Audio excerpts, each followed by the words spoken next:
तो सिंधिया जी ने कहा मैं रोड पे नहीं आऊँगा, आप लोग रोड पे आ जाओगे।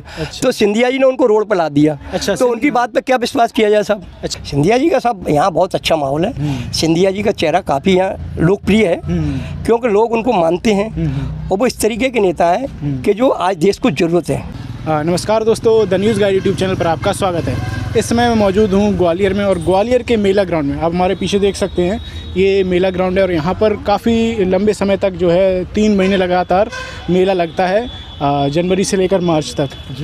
तो अभी ये मेला खाली और ग्रीष्मकालीन मेला लगा हुआ है छोटे से में। तो हमारे यहाँ पर मेला में ही एक अंकल हैं, इनकी एक चाय की दुकान है, देख सकते हैं। क्या नाम है अंकल आपका? और हम चर्चा करेंगे कि मध्य प्रदेश के जो चुनाव आने वाले हैं उसमें क्या सोचना है अंकल का। आपका नाम क्या अंकल? मेरा नाम है राकेश सिंह तोमर। राकेश सिंह तोमर जी। जी। तो आपकी ये दुकान कब से अंकल यहाँ पर? मेरी ये दुकान काफ़ी समय पुरानी है। अच्छा। पहले मेरे ससुर साहब बैठते थे, अब 2 साल से मैं ही इसको चला रहा हूँ संचालित रूप से। अच्छा। हाँ। तो आपको पता है हमारे प्रधानमंत्री जी भी चाय बेचते थे कहते हो? जी जी है। हाँ, है ना मोदी।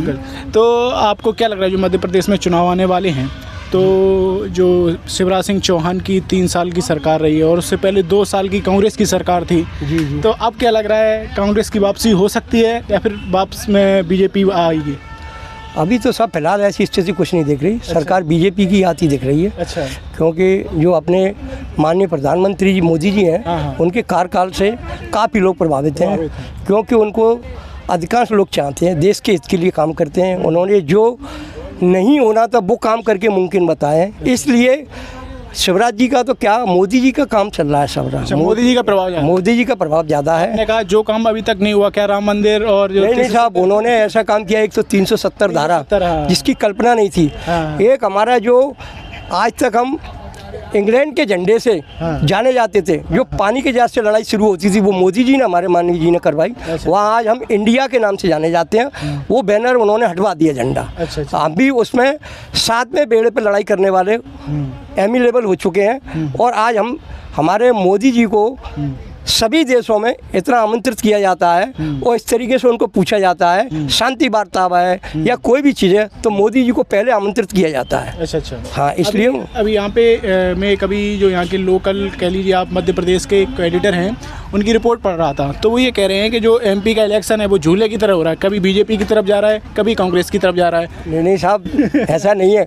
अपने शिवराज जी मामा जी जो हैं वो भी काफ़ी लोगों को राहत सहायता दे रहे हैं, सुनवाई कर रहे हैं, ऐसा नहीं है। अच्छा, आप जैसे लाडली योजना की बात कर रहे हो शायद आप। हाँ। तो अभी उन्होंने 1000 रुपये उनके खाते में, महिलाओं के खाते में ट्रांसफ़र किए। हाल ही में आपने सुना होगा कि जबलपुर में प्रियंका गांधी की भी रैली हुई थी। जी। तो उन्होंने भी कई सारे वादे किए। उन्होंने कहा महिलाओं के खाते में 1500 रुपये भेजेंगे और फ्री बस यात्रा देंगे, 100 यूनिट फ्री बिजली देंगे। तो आपको लग रहा है इसका प्रभाव नहीं पड़ेगा कांग्रेस के? नहीं पड़ेगा साहब। अच्छा। वो इसलिए नहीं पड़ेगा क्यों, हमारे जो सिंधिया जी थे उनके नाम से इलेक्शन जीती थी कांग्रेस। अच्छा। तो उनका चेहरा दिखा के उन्होंने दूसरे को मुख्यमंत्री बनाया। अच्छा। उन्होंने फिर कहा जो हमने वादे किए हैं जनता से उनको करो, तो उन्होंने कहा हम नहीं करेंगे। उन्होंने कहा हम रोड पे आ जाएंगे, तो उन्होंने कहा आप रोड पे आ जाइए। अच्छा। तो सिंधिया जी ने कहा मैं रोड पे नहीं आऊँगा, आप लोग रोड पे आ जाओगे। अच्छा। तो सिंधिया जी ने उनको रोड पे ला दिया। अच्छा। तो उनकी बात पे क्या विश्वास किया जाए साहब। अच्छा, आपको लग रहा है सिंधिया जी इसलिए नाराज थे क्योंकि उनकी बातें नहीं मानी जा रही थी साहब। सिंधिया जी के चेहरे से ही था।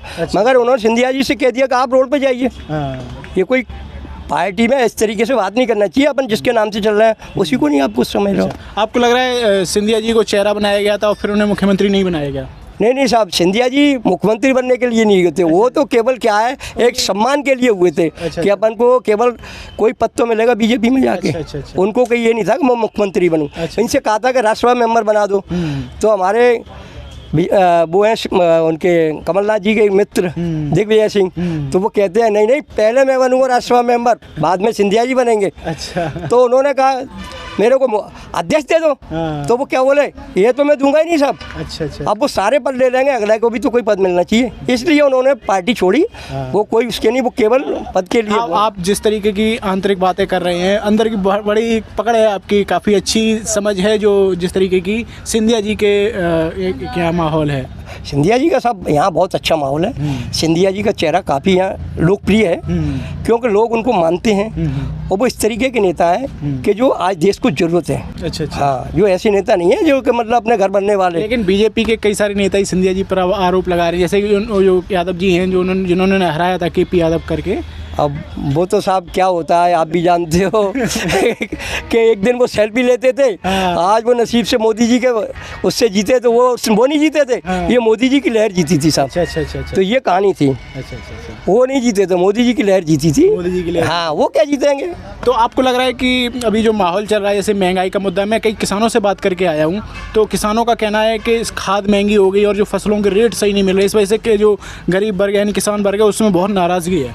ये तो साहब सरकार कोई भी आ जाए, इसको कोई नीचे नहीं ला सकता है। अच्छा। क्योंकि महंगाई इतनी चरम सीमा पर पहुंच चुकी है, क्योंकि इतनी महंगाई होने के बाद ये कहाँ से करेंगे पूर्ति उसको। कोई इनके पास ये तो है नहीं कि खजाना भरे रखे हो तो उस खजाने को ये वो कर दे अपगिफ्ट कर दें। वो तो सरकार जैसी है सब। अभी आपका खर्चा पानी कैसे चल रहा है, दुकान कैसी चल रही है अभी आपकी? ठीक है साहब, अपना 2 वक्त की रोटी है, उसको मिल रही है अच्छी। बच्चे वगैरह हैं आपके? हाँ, मेरे 2 बेटे हैं, 1 बेटी है। क्या काम करते हैं वो? एक मेरा बेटा बीकॉम कंप्लीट कर चुका है और जॉब भी करता है। अच्छा। एक छोटा बेटा है, वो पढ़ रहा है अभी। अच्छा, तो पढ़ाई वगैरह उनकी ठीक ठाक हो गई है? ठीक ठाक हो रही है साहब। तो वो भी कहीं ना कहीं बीजेपी को सपोर्ट कर रहे हैं, उनकी विचारधारा? नहीं साहब, हमारे साथ ही हमारे बेटे, ऐसा नहीं है। चलिए और लोग हैं, उनसे ही बात करेंगे। आपका नाम क्या भैया? राजू कुशवाहा। राजू कुशवाहा जी, तो क्या लग रहा है इस बार जो मध्य प्रदेश के चुनाव होने वाले हैं, अंकल जी ने बातें कही कि शिवराज सिंह जी से खुश हैं लोग? खुश हैं क्या? हाँ, हकीकत बात है, खुश हैं। खुश हैं। कांग्रेस की उम्मीद लग रही है कि कांग्रेस की उम्मीद तो 20% है। 20%? लेकिन पिछली बार तो उन्होंने सरकार बना ली थी। सरकार बनाई थी सिंधिया के चक्कर में। अच्छा, सिंधिया जी के चक्कर में बनाई थी। इस बार तो नामुमकिन है यहाँ से। तो राहुल गांधी तो वादा करके गए, ये कह रहे हैं कि हम 150 सीट लेके आएंगे मध्य प्रदेश में। वादा तो जैसा बाधित है और उन पे है क्या है, बचा क्या इनके पास। लेकिन कांग्रेस ने जैसे भी कर्नाटक में जीत हासिल की है वो काफी कॉन्फिडेंस में है, क्योंकि उन्होंने जो वादे किए थे।